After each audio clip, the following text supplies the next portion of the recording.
Captain America Brave New World is a so-so Marvel film starring Anthony Mackie and Harrison Ford that begs to question whether or not this one should even have been made.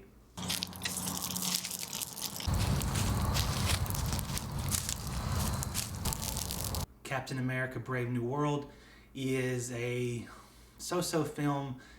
It's kind of choppy. You can tell that there was definitely some reshoots involved in it, but the basic plot goes some kind of secretive substance was stolen.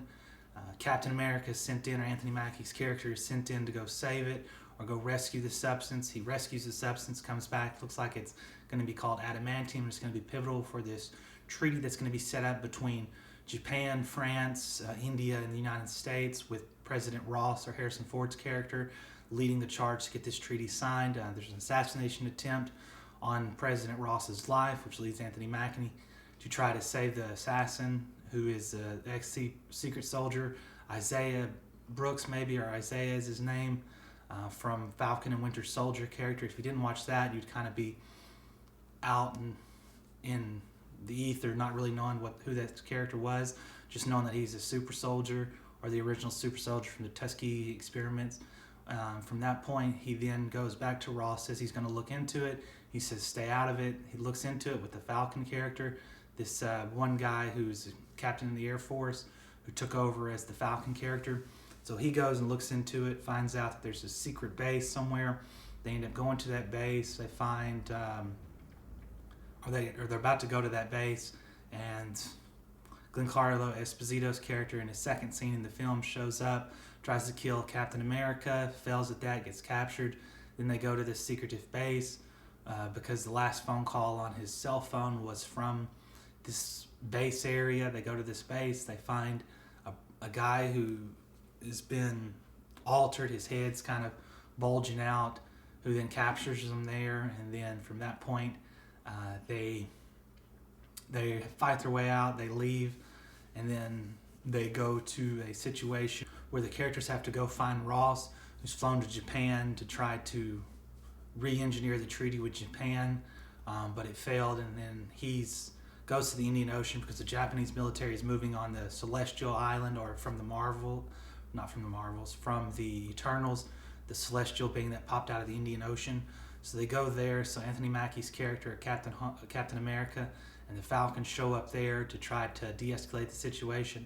They fight some jets, or two rogue jet fighters, and they're able to defuse the situation momentarily, only for Harrison Ford's character to then go back to Washington, D.C., where he has to give a press conference on it.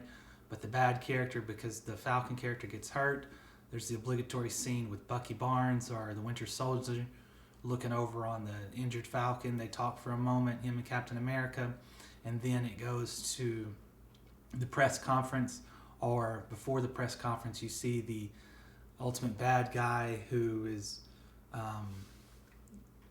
just there for most of the film. He's quantitative predictive probability, or something like that. That's his special ability, is he's super smart, and he's able to predict with a certain amount of probability how characters will act or react. He's been being used by Ross, so the whole plot of it is his revenge against Ross, is to destroy his legacy. Harrison Ford's at a press conference where he then hulks out. Anthony Mackie's character shows up, fights the Red Hulk for a little while before both of them are knocked out from a fight, or from a final move, and then it ends with the Red Hulk turning back into Harrison Ford's character, and from there he goes to just be put into a prison he resigns his presidency and ends up going into prison, so he won't hurt anybody with the Red Hulk because he's been poisoned with heart pills. It's kind of a convoluted plot. Really, it's just straightforward. A bunch of CGI, a couple action scenes sprinkled in with fight scenes, with so-so acting. Harrison Ford is not fully phoning in his performance. He's doing his best to be a gruff old presidential man, or a gruff old military officer. Anthony Mackie does a good job. The fight scenes are a little bit overly long. He doesn't have the super soldier serum, so he's not able to just knock people out. So he's going in-depth fights with them. But it ends with Anthony Mackie being the Captain America that you can aspire to be, instead of the one you believe in. And it's a so-so film.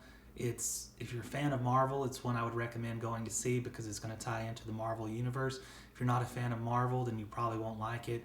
You'll just think it's some kind of standalone Captain America film or standalone film, superhero film with just Anthony Mackie as Captain America and the Falcon, or he's Captain America with his Falcon suit on as well, so he has his wings so he can fly around and do stuff like that.